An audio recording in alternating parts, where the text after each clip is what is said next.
बिस्मिल्लाहिर्रहमानिर्रहीम। इन्नल्लाह युहिब्बुत-तव्वाबीन व युहिब्बुल-मुतत्ताहिरीन। परवरदिगार आलम का लाख लाख शुक्र है, लातादाद शुक्र है। उस ज़ात का शुक्र अदा ही नहीं हो सकता, इसलिए कि उसने अपने बंदों को लातादाद नेमतों से नवाजा है। फरमाया इन तउद्दू नेमतल्लाह ला तुहसूहा, अगर तुम मेरी नेमतों को शुमार करना चाहो तो तुम शुमार नहीं कर सकते। बहरहाल हम शुमार कर सकें या न शुमार कर सकें, हमारी अक्ल हमें मजबूर करती है कि हम अल्लाह की नेमतों का शुक्र अदा करें। सारी नेमतों का शुक्र नहीं अदा किया जा सकता, एक एहसास से शुक्र भी होता है। कम अज़ कम हमें एहसास होना चाहिए कि हमारे ऊपर हमारे खालिक की, हमारे मालिक की लातादाद नेमतें हैं जिनसे हम इस्तिफ़ादा कर रहे हैं, लिहाजा एहसास शुक्र ज़रूरी है। असल जो शुक्र है शरीयत में वो तो अमली शुक्र है, लिसानी और ज़बानी शुक्र नहीं है कि ज़बान से शुक्रन लिल्लाह कह देना काफ़ी हो जाता। ना ही ज़बान से शुक्रन लिल्लाह कहने से शुक्र अदा होता है, ना ही ज़बान से अस्तग़फिरुल्लाह कहने से इंसान इस्तिग़फ़ार कर लेता है और उसकी तौबा हो जाती है। नहीं, बल्कि तौबा के लिए भी मौला अमीर ने शराइत बयान की हैं और इसी तरह शुक्र के लिए भी ऐसे ही है कि आप अमली शुक्र अपने मालिक का अदा करें। खुलासा, जो नेमत जिस मकसद के लिए अल्लाह ने हमें दी है उस नेमत को उसी मकसद में इस्तेमाल करना चाहिए। जब हम किसी नेमत को उसकी अपनी जगह से हटाकर किसी और जगह इस्तेमाल करते हैं, गलत खर्च करते हैं अल्लाह की किसी दी हुई नेमत को, तो इसको अमलन नाशुक्री कहा जाता है। अब उसकी जितनी भी नेमतें हैं गिन नहीं सकते। हर नेमत को इंसान खर्च करने से पहले सोचे, एक लम्हे के लिए रुक जाए कि क्या ये जो नेमत मुझे मालिक ने अता की है इसी काम के लिए अता की थी? क्या आँखें जो अता की हैं इसी काम के लिए अता की थी? क्या कान जो एक नेमत के तौर पे, समाअत जो नेमत के तौर पे अता की, क्या जो कुछ मैं सुन रहा हूँ इसी के लिए अता की थी?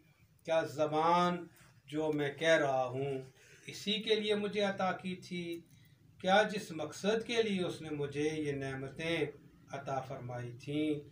लातादाद नेमतें, औलाद नेमत है, माँ बाप नेमत हैं, बीवी बच्चे नेमत हैं, अपना बदन जिस्म के अंदर एक एक अल्लाह का बनाया हुआ निज़ाम नेमत है हमारे लिए। ये कायनात भरी हुई है उसकी नेमतों से। खुलासा, जिस भी नेमत पे आपकी और हमारी नज़र पड़े, हमें ये पता होना चाहिए कि इस नेमत को इस्तेमाल कैसे करना है। शक नहीं है कि नेमतें हमारे इस्तेमाल के लिए बनाई हैं। नेमतें इसलिए बनाई हैं कि हम उनसे इस्तिफ़ादा करें, हम उनको मसरफ़ कर सकें, इस्तेमाल कर सकें। सिर्फ यही नहीं है, फरमाया लइन शकरतुम लअज़ीदन्नकुम वलइन कफ़रतुम इन्न अज़ाबी लशदीद।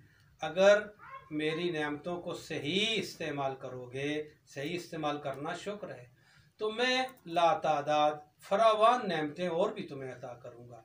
लेकिन अगर कुफरान नेमत करोगे, नाशुक्री करोगे, तो फरमाया फिर मेरा अज़ाब बड़ा ही सख्त हुआ करता है। हमें अल्लाह के अज़ाब से बहरहाल हर वक्त पनाह मांगनी चाहिए और खौफ खुदा रखना चाहिए। यहाँ पर खुदा ने अपनी नाशुक्री के लिए अपने गज़ब की तरफ इशारा फरमाया है, अपने अज़ाब दर्दनाक की तरफ इशारा फरमाया है। जिसको खुदा की ज़ात खुद दर्दनाक कह रही है, अलमनाक फरमा रही है, शदीद फरमा रही है, वो कितना ही शदीद होगा, यहाँ पर बंदे को फ़िक्र करनी चाहिए। बहरहाल अर्ज़ किया, खालिक ने इरशाद फरमाया इन्नल्लाह युहिब्बुत-तव्वाबीन व युहिब्बुल मुतत्ताहिरीन। हमें महबूब खुदा बनना चाहिए, हर वो काम करना चाहिए जिससे अल्लाह की ज़ात हमसे राज़ी हो जाए, उस ज़ात की खुशनुदी हासिल हो जाए। इसलिए कि हम दुनिया के हर इंसान को जो हमारे साथ ज़िंदगी में कभी एक मर्तबा एहसान और नेकी करे नहीं भूलते, तो फिर वो ज़ात जो हर वक्त, हर लम्हे, हर सानिये हमारे ऊपर अपनी नेमतों की बारिश किए हुए है, उसको कतई किसी सूरत में नहीं भूलना चाहिए। उसका एहसास शुक्र करना चाहिए, अमलन उसकी नेमतों को सही दुरुस्त इस्तेमाल करना चाहिए और उसका महबूब बनने की कोशिश करनी चाहिए। इंसान दुनिया में बहुत सारी चीज़ों की खुशनुदी के पीछे होता है, बहुत सारी चीज़ों को इंसान उनके लिए महबूब बनने की कोशिश करता है। हालांकि ये इंसान की कम फहमी है। दुनिया व माफिया की किसी भी चीज़ के नज़दीक अपने आप को महबूब साबित करना, अज़ीज़ साबित करना, हर दिल अज़ीज़ साबित करना, ये ज़ाहिरन इतना आसान नहीं है, जबकि खुदा वो ज़ात है जिसके लिए फरमाया गया या सरी अर्रज़ा इग़फ़िर लिमन ला यमलिकु इल्ला दुआ, ए जल्द राज़ी होने वाले, अपने उस बंदे को बख्श दे जिसके पास दुआ के अलावा कुछ भी नहीं है कि तेरी बारगाह में लेके आए तुझे राज़ी करने के लिए। और वो बादशाहों का बादशाह, मालिकल मुल्क, और वो अजवदुल अजवदीन, सखियों का सखी, और वो अरहमुर राहिमीन, सबसे ज़्यादा रहम करने वालों में बेमिसलो बेमिसाल रहम करने वाला।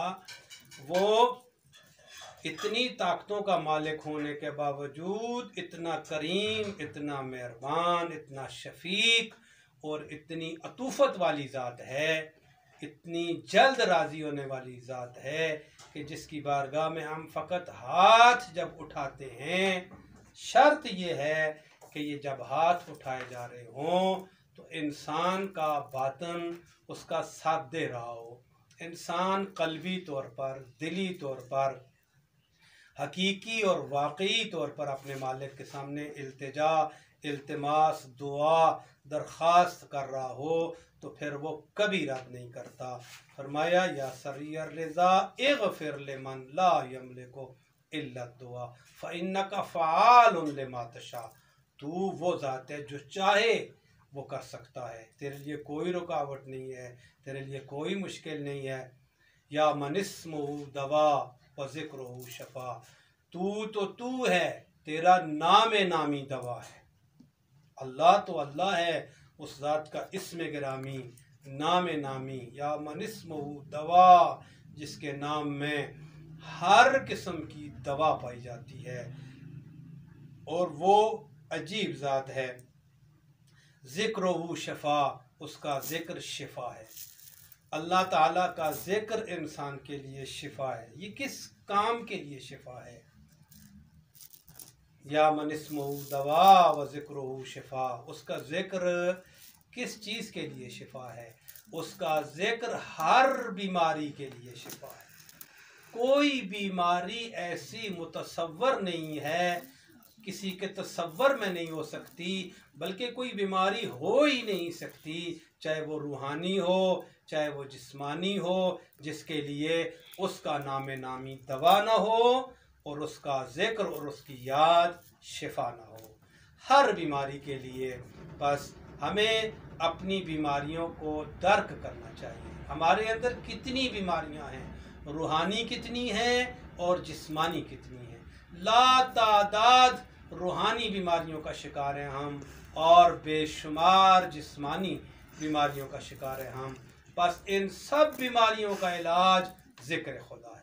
अला बिज़िक्रिल्लाह तत्मइन्नुल क़ुलूब। आवाज़ आई, हाँ मेरे बंदो, अगर आप अपने दिलों को इत्मीनान देना चाहते हो, अगर सुकून हासिल करना चाहते हो, अगर इस्तराहत और राहत हासिल करना चाहते हो, और अगर पूरे तौर पे पुरसुकून रहना चाहते हो, हर किस्म की टेंशन से पाक, हर किस्म की परेशानी से पाक, ना फ़कत जिस्म पाक बल्कि रूह को भी पाक रखना चाहते हो। यहाँ पर वक्त नहीं है, हम अर्ज़ करते हैं आपकी खिदमत में कि रूह में कितनी ताकत है। जब वो पाक हो जाए तो फिर वो क्या कमालात करके इंसान को दिखाती है। इंसानी रूह ला तादाद कमालात कर सकती है। लिहाजा फरमाया इन्नल्लाह युहिब्बुत तव्वाबीन व युहिब्बुल मुतताहिरीन। अल्लाह पाक साफ रहने वालों को महबूब बना लेता है और तौबा करने वालों को भी अपना महबूब बना लेता है। यहाँ पर काबिल फ़िक्र नुक्ता है कि ये कोई मामूली मंजिल नहीं है, ये बहुत बड़ी मंजिल है। एक दफ़ा इंसान ये सोचता है, और सारे शायद इंसान अहले ईमान व इस्लाम सोचते होंगे कि हम अल्लाह से मोहब्बत करते हैं।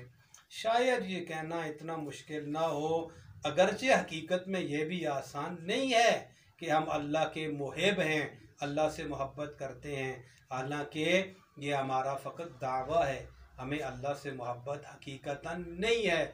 अगर हमें अल्लाह से मोहब्बत होती, अल्लाह से मोहब्बत करने के लिए क्या मिसाल अर्ज़ करूँ आपकी खिदमत में, करबला चले जाएं, इमाम हुसैन अलैहिस्सलाम को देखें, या खुदा के उन मखसूस हादियों और नुमाइंदों को, उन चहारदा अनवार मुक़द्दसा को देखें। वो खुदा से मोहब्बत करते हैं। मोहब्बत ये होती है कि उसकी मर्ज़ी के मुताबिक सांस तक न लेना। ये कामिल मोहब्बत है, ये कंप्लीट मोहब्बत है। बल्कि ये मोहब्बत इश्क में बदल जाती है एक मंजिल के बाद। फिर इंसान इश्क करने लग जाता है। अगर कोई भी इंसान अल्लाह से इश्क करने लग जाए, खुदा का आशिक बन जाए, तो फिर, या खुदा का मुहिब जो हम बात कर रहे थे बन जाए, तो फिर वो बच्चे कुर्बान कर देता है। फिर वो अपना माल अल्लाह की राह में फ़ख्र से कुर्बान करता है। फिर वो अपनी जानों का नजराना खुदा की बारगाह में इफ्तिखार के साथ पेश करता है। फिर वो अपना सारा कुछ खुदा की रज़ा के लिए, चूँकि उससे मोहब्बत करता है, उसकी मोहब्बत में असीर हो चुका होता है, फिर वो अल्लाह की मोहब्बत में अपना तन मन धन, अपनी हर चीज़, हत्ता के मुश्किल तरीन इम्तिहान, अपनी गैरत भी खुदा की राह में फ़िदा और निसार कर देता है। ये खुदा की मोहब्बत होती है। यहाँ पर जो हम आपकी खिदमत में अर्ज़ कर रहे हैं, यहाँ पर खालिक फरमा रहा है इन्नल्लाह युहिब्बुत तव्वाबीन व युहिब्बुल मुतताहिरीन। मैं तौबा करने वालों को, ये नहीं कहा कि तौबा करने वालों तुम मेरे मुहिब हो, ये नहीं कहा तौबा कर पाक साफ रहने वालों तुम मेरे मुहिब हो, कहा नहीं, मैं तुम्हारा मुहिब हूँ।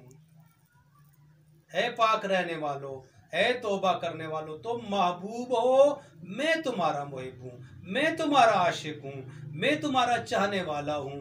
तुम वो हो जिनसे प्यार किया जाता है, जिनको चाहा जाता है। बस इस मंजिल पर फायद होने के लिए, महबूब खुदा बनने के लिए, माशूक खुदा बनने के लिए, खुदा की ज़ात के सामने उसकी तवज्जो का मुकम्मल मरकज़ बनने के लिए क्या चाहिए हमें? हमें फ़कत तौबा चाहिए, हमें पाकीज़गी चाहिए, हमें तहारत नफसानी चाहिए, हमें तहारत बातनी चाहिए, हमें तहारत ज़ाहिरी चाहिए, हमें हर किस्म की पाकीज़गी चाहिए। हमें अपने ज़ाहिर को पाक करना होगा, हमें अपने बातन को पाक करना होगा। बस जो लोग अपने ज़ाहिर और बातन को पाक करते हैं वो अल्लाह के महबूब बन जाते हैं।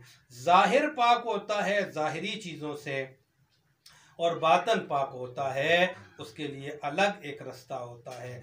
ज़ाहिर को पाक करने के लिए कभी इंसान को पानी की ज़रूरत पड़ती है, कभी इंसान को मिट्टी की ज़रूरत पड़ती है, और बातिन को पाक करने के लिए वो गुनाह, वो कसाफ़तें, वो गंदगियाँ, वो मैल कुचैल, वो निजासतें जिससे हमारी रूह नापाक हो जाती है, रूह बीमार हो जाती है। हत्ता कि इंसानी रूह के चंद दर्जे होते हैं, चंद डिग्रीज होती हैं, चंद दराजात होते हैं। कभी एक इंसान की रूह पाक होती है और बहुत आलीशान और शानदार किस्म की पाक होती है, लेकिन इसी तरह कभी कम पाक होती है, कभी उससे कम होती है, यानी दूसरे लफ्ज़ों में रूह गंदी होती है, कभी इतनी गंदी होती है कि मुकम्मल गंदी हो जाती है, इंसानी रूह मुकम्मल स्याह हो जाती है। और जब मुकम्मल खुदा न खास्ता स्याह हो जाती है तो इंसान का नफ्स नफ्स अम्मारा बन जाता है। और जब उसमें कुछ पाकीज़गी और गैर पाकीज़गी, पाकी और नापाकी मिली हुई होती हैं, आमेज़श होती है पाकी और नापाकी की, तो उस वक्त इंसान का नफ्स लव्वामा कहलाता है। लेकिन जब मुकम्मल पाक होती है तो फिर नफ्स नफ्स मुतमइन्ना कहलाता है, मुतमइन्ना कहलाता है। नफ्स मुतमइन्ना वो होता है अला बिज़िक्रिल्लाह तत्मइन्नुल कुलूब, जो इस कदर याद खुदा में रहता है कि एक मर्तबा मंज़िल इत्मीनान पे जाके फायज हो जाता है। ये याद खुदा से होता है। और याद खुदा का ये माना कतन नहीं है कि हम तस्बीह लेके अल्लाह का जिक्र करने बैठ जाएं या मुख्तलिफ दुआएं जो पढ़ते हैं। ज़रूर जुज़वी तौर पर याद खुदा में ये आती हैं। हकीकत याद खुदा ये है कि बंदा एक लम्हे के लिए अपने खालिक से गाफिल ना हो, हर वक्त उसकी याद में रहे। दुआ में है तो उसकी याद में है, नमाज में है तो उसकी याद में है। अगर दुआ और नमाज और तस्बीह के अलावा भी किसी जगह है तो अगर अपने खुदा की याद में है, याद से अगर आप सादा माना ही ले लें, अगर उसको खुदा याद है, खुदा की कदर जानता है, खुदा की मारिफत है, अल्लाह उसको याद है, तो कभी वो अल्लाह की रज़ा के ख़िलाफ़ कोई काम नहीं करेगा। ये मारिफत की ज़रूरत है। यहाँ पर इंसान को इंतहाई मारिफत की ज़रूरत है। अर्ज़ किया बाज़ दफ़ा इंसान जब गुनाह करता है तो इंसानों से छुपता है, हत्ता कि दीवानों से भी छुपता है, तन्हाई तलाश करता है। ये इंसान की नासमझी होती है, कम फाहमी होती है। जो इंसान नादान और दीवाना इंसान के सामने भी गुनाह नहीं करता, वो तन्हाई में जाकर किसके सामने गुनाह कर रहा होता है? वो खुदा के सामने गुनाह कर रहा होता है। ला युमकिनुल फ़िरार मिन हुकुमतिक, मेरे मौला अमीर फरमाते हैं परवरदिगारा तेरी हुकूमत से फ़िरार करना मुमकिन नहीं है, तेरी हुकूमत से कहीं बाहर निकल जाना पॉसिबल नहीं है। बस जहाँ भी जा रहा है गोया खुदा के हुजूर में जाकर, खुदा के कुर्ब में जाकर, खुदा के पास जाकर इंसान गुनाह की जगह तलाश कर रहा होता है। इससे बड़ी इंसान की कम फहमी, कम मार्फती और खुदा की ज़ात के बाब में जिफा, इससे बड़ी और क्या हो सकती है? इससे बड़ी बेवफाई और क्या हो सकती है? जिसने इतनी नेमतें दी, जिसने इतने एहसानात किए, जो बेपनाह नेमतें हमारे ऊपर अपनी निछावर कर रहा है, मज़ीद नेमतों के लिए हमें दावत दे रहा है, आओ मेरे पास मज़ीद नेमतें तुम्हारे लिए हैं, मेरा शुक्र करो। उस ज़ात की बारगाह में नाशुक्री और गुनाह करना किस कदर शदीद है, हम इसको दर्क नहीं करते, इसीलिए बहुत सारी कोताहियों का शिकार होते हैं। बहुत बड़ी मंजिल है कि इंसान खुदा का महबूब बन जाए, इंसान अपने आप को पाक कर ले, इंसान अपनी रूह को पाक कर ले, इंसान वो नफ्स मुतमइन्ना के दर्जात तय करने लग जाए। एक मकाम ऐसा आता है, अगर इस ट्रैक पे चल पड़े, अगर इस पटड़ी पे इंसान एक मर्तबा चलना शुरू हो जाए, अगर इस रूट पे एक मर्तबा अपनी ज़िंदगी की गाड़ी को इंसान लगा दे, तो फिर इंसान उस मकाम पे चला जाता है जहाँ पर दुनिया व माफिया की हर चीज़ से गनी और मुस्तगनी हो जाता है, बच्चों से गनी हो जाता है, माँ बाप से गनी हो जाता है, औलाद, माल, नफ्स, जो कुछ भी होता है, सारी चीज़ों से इंसान आगे निकल जाता है। आगे निकलने का क्या मतलब है? यानी उसको अपने अल्लाह की फ़कत और फ़कत अल्लाह की खुशनुदी अजीज़ होती है, उसकी रज़ा मलूज़ ख़ातर होती है। फिर उसके लिए उसको अगर बच्चे देने पड़ें, उसके लिए मुश्किल नहीं होता। उसके लिए उसको खुदा की राह में अपना माल देना पड़े तो वो बड़ी आसानी से देता है, बड़ी खुशी से देता है, बल्कि वो उस माल को अपना माल समझता ही नहीं है, उन बच्चों को अपने बच्चे समझता ही नहीं है, उन वालिदैन को ज़ाती मलकियत समझता ही नहीं है, वो किसी चीज़ का अपने आप को मालिक नहीं समझता। जब यहाँ पहुँच जाता है वो इस आयत को दर कर लेता है, लिल्लाहि मा फिस समावाति व मा फिल अर्ज़, बस वही मालिक है ज़मीन व आसमान का, जिसे अल्लाह कहा जाता है। हर चीज़ का मालिक वो है, मेरी सांसों का मालिक वो है, मेरी हर चीज़ का मालिक वो है। जब हर चीज़ का मालिक वो हो, फिर उफ़व्विज़ु अमरी इलल्लाह इन्नल्लाह बसीरुम बिल इबाद। फिर बंदे का मकाम ये है कि अपना सारा कुछ उसके सुपुर्द कर दे, है ही उसी का। फ़कत हमने फ़िक्री तौर पे, मेंटली तौर पे, जहनी तौर पे अपनी हर चीज़ को एक मर्तबा इस नज़र से देखना होता है कि ये हमारा कुछ भी नहीं है, ये एक आर्जी निस्बत है मेरे बच्चे, ये एक आर्जी निस्बत है मेरी बीवी, ये एक आर्जी निस्बत है मेरे वालिदैन, जो कुछ भी मेरा है, मेरी आंखें, मेरे कान, मेरा फुला कुछ भी मेरा नहीं है। अगर इंसान इस मकाम पे आ जाए जहाँ पे मन की नफ़ी होती है, जहाँ पे अना को इंसान रोंद डालता है, कुछ भी मेरा नहीं है, सारा कुछ मेरे मालिक का है, फिर इंसान बंदों में आ जाता है, फिर इंसान अल्लाह के ज़ाकिरों में आ जाता है, फिर इंसान नफ्स मुतमइन्ना की तरफ सफ़र करता है। बस ये वो इंसानी ज़िंदगी में लम्हात फ़िक्रिया हैं, ये वो इंसान के लिए अलार्म हैं, ये वो इंसान के लिए तंबीहात हैं कि इंसान अपने आप को हसास बनाए इनके लिहाज से और पूरे तौर पर फ़िक्र करे इन बातों पर। आज चूँकि शब जुमा है, आज की शब इंतहाई मुक़द्दस शब है। आज की शब को जो इंसान आमाल अंजाम देते हैं, जो नेकी की तौफीक पाते हैं अल्लाह की बारगाह से, आज की रात के अमाल चंद बराबर बल्कि कई बराबर हो जाते हैं। इसीलिए जनाब याकूब अलैहिस्सलाम के लिए कुरान ने लिखा, जब बेटे आए जनाब याकूब की खिदमत में, बाबा हमसे गुनाह हो गया, हमसे ज़्यादती हो गई, हमसे गलती सरज़द हो गई, हमने जान कर किया या भूल कर किया, जैसे भी हुआ हमने बड़ा गुनाह किया है, अल्लाह के नबी को के ऊपर जुल्म किया है, उसको सताया है, उसके मासूम चेहरे पर हमने तमाचे मारे हैं, उसको हमने बहुत कम कीमत में फ़रोख्त किया है। तो बाबा ने कहा मैं जुमरात को आपके लिए दुआ करूँगा। बस जुमरात को जनाब याकूब ने दुआ की और उनके हक़ में खुदा ने दुआ कबूल फरमाई।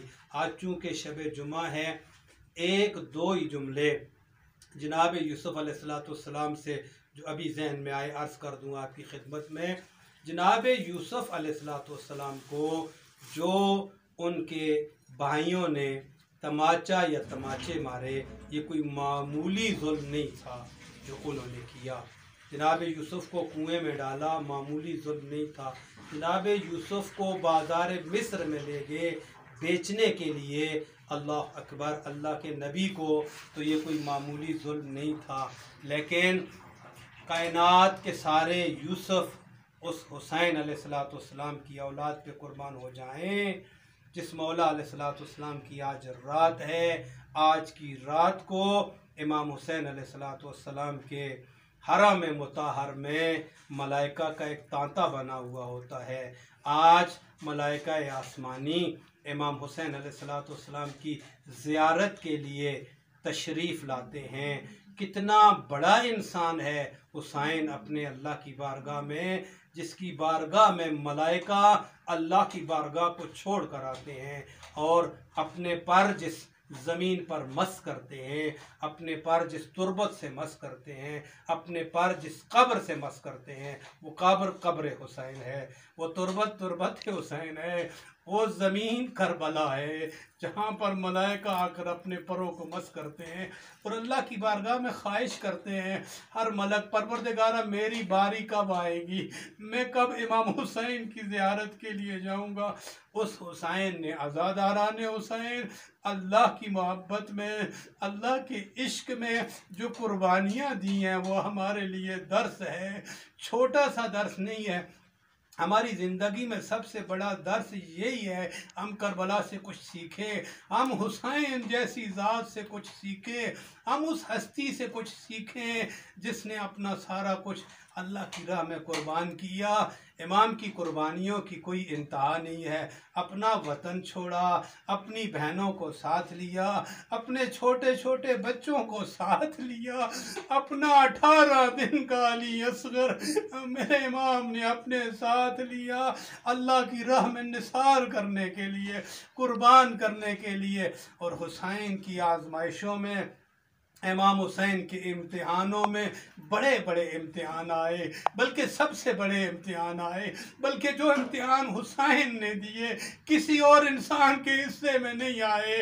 ये हुसैन खुदा का वो वाहिद बंदा है जिससे खुदा ने बेपनाह इम्तिहान लिए। और हर इम्तिहान, हर मुश्किल अपनी नौइयत की एक जुदा और बेमिसाल मुश्किल थी, लेकिन मेरे इमाम ने हर जगह पे साबित कदमी का मुजाहरा किया, किसी जगह पे लग़्ज़िश नहीं आने दी।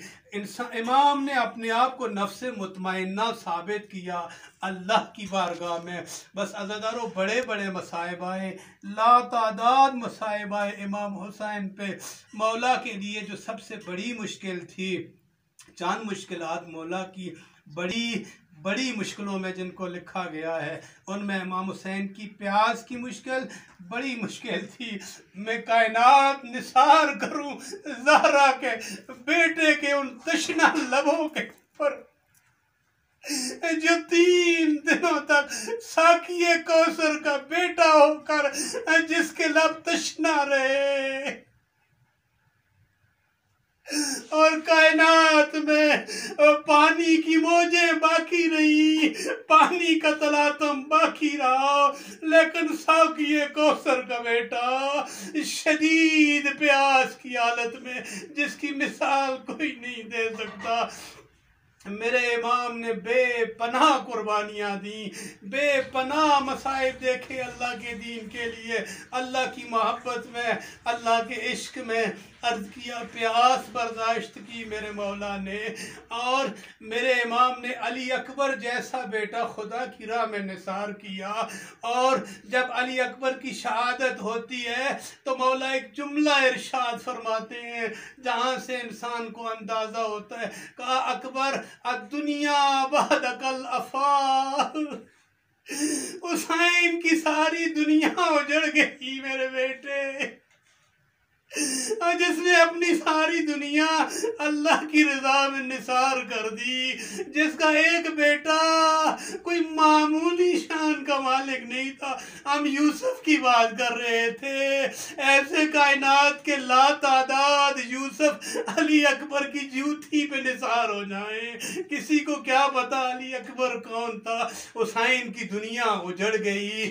अली अकबर जैसा बेटा और मौला अब्बास जैसा भाई अल्लाह की राह में निसार करना कोई आसान नहीं है। इमाम हुसैन अलैहिस्सलाम ने मौला अब्बास की अज़मत का लोगों को अंदाज़ा ही नहीं होता। उस मौला अब्बास की अज़मत क्या है। रावी ने इमाम सज्जाद अलैहिस्सलाम के सामने मदीना में मौला अब्बास का नाम लिया। मेरी हुज्जत खुदा इमाम सैयद सज्जाद ज़ैनुल आबिदीन अपने मुकाम से उठ खड़े हुए।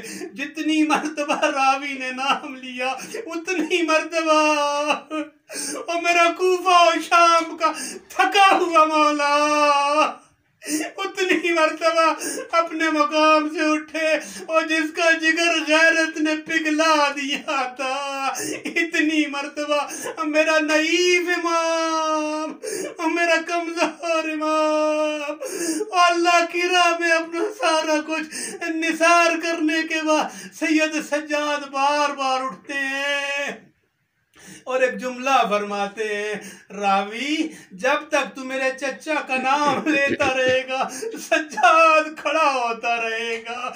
क्या अज़मत थी उस मौला की जिसे हुसैन मज़लूम करबला ने फरमाया, अखू का फिदा का या अब्बास, अब्बास तुझ पे हुसैन कुर्बान हो जाए।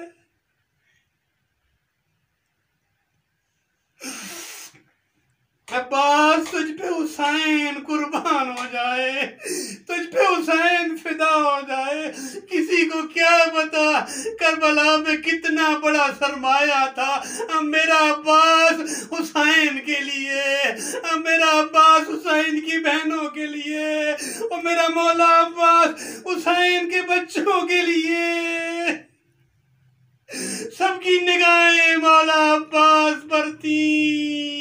जब हुसैन ने अपना ये सरमाया अल्लाह की रजा में निसार किया, आए इस खानदान से कुर्बानियों का जज्बा सीखें।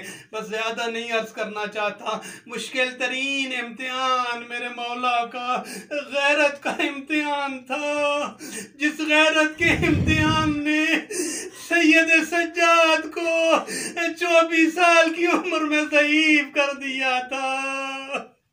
यही वो मेरे मौला का सबसे सख्त इम्तिहान था।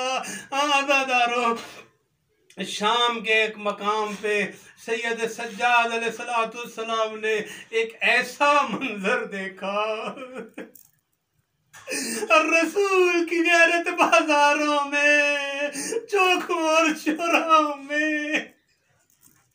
आए ताज़ियत पेश करे वक्त के इमाम को, या इमाम ज़मान, आपकी दादियाँ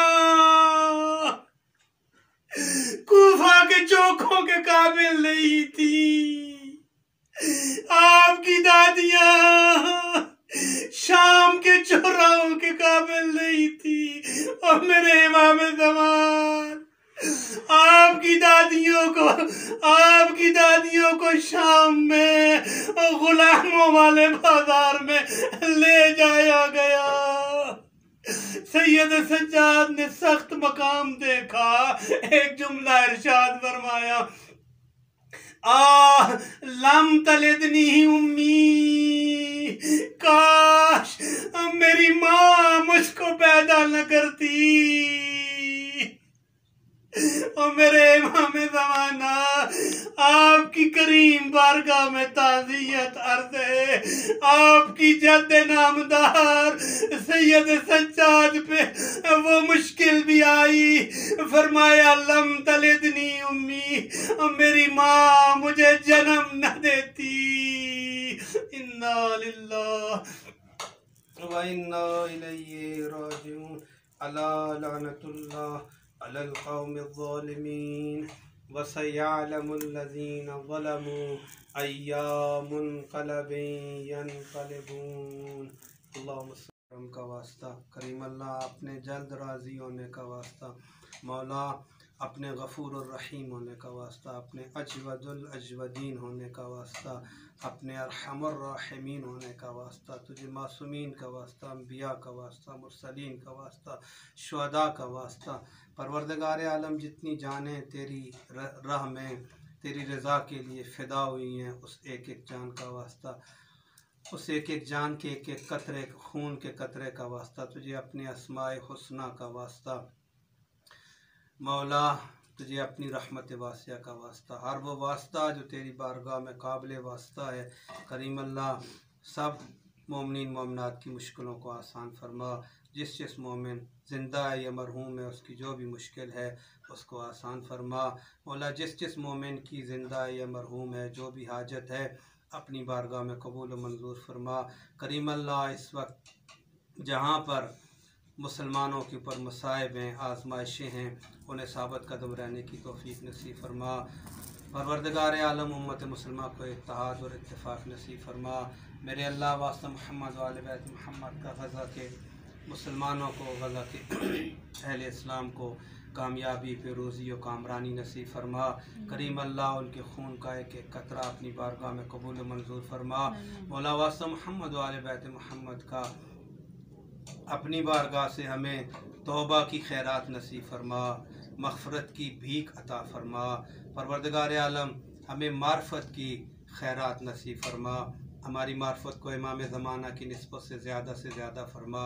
करीम अल्लाह अल मुख्तसर, तेरी बारगाह में दुआ है, जो मोमिन जहाँ है उसकी जो भी हाजत है, मौला इमाम हुसैन अलैहिस्सलाम की मुश्किलात का वास्ता, सैयद सज्जाद की गैरत के इम्तिहान का वास्ता, जनाब ज़ैनब के उम्मुल मसाइब होने का वास्ता, हुसैन के बच्चों की मज़लूमियत का वास्ता, जनाब अली असगर की शहादत का वास्ता, करीम अल्लाह इमाम हुसैन के काफ़िले के छोटे छोटे बच्चों के शिद्दत प्यास से बलिकने का वास्ता, जनाब अली असगर की उस नन्ही सी गर्दन में हुरमला के उस से शोभा तीर के लगने का वास्ता, जनाब ज़हरा की टूटी हुई पसलियों का वास्ता, मौला जनाब ज़हरा के उन मसाइब का वास्ता जिनके बारे में फरमाया सुब्बत अलैया मसाइबुन लौ अन्ना सुब्बत अलल अयाम सिरना लयालिया। सबकी मुश्किलों को आसान फरमा, सबको अपना सही मानों में ग़ुलाम और फर्मा बरदार बनने की तौफीक नसीब फरमा। करीम अल्लाह तुझे वास्ता मोहम्मद वाले बैत मोहम्मद का इमाम ज़मान अलैहिस्सलाम की करीमाना नफीसाना शफीकाना ज़हूर में ताजील फरमा। हम गुनाहगारों की गुनाहगार आँखों को हुज्जत खुदा वजहुल्लाह की उस चेहरा की ज़ियारत का शरफ़ नसीब फरमा। मौला के आने से पहले पहले तौबा की तौफीक नसीब फरमा, पाक साफ़ रहने की तौफीक नसीब फरमा, नेक कामों के लिए तौफीकात खैर नसीब फरमा। अल्लाहुम्मा सल्लि अला मुहम्मद व आले मुहम्मद व अज्जिल फ़रजा।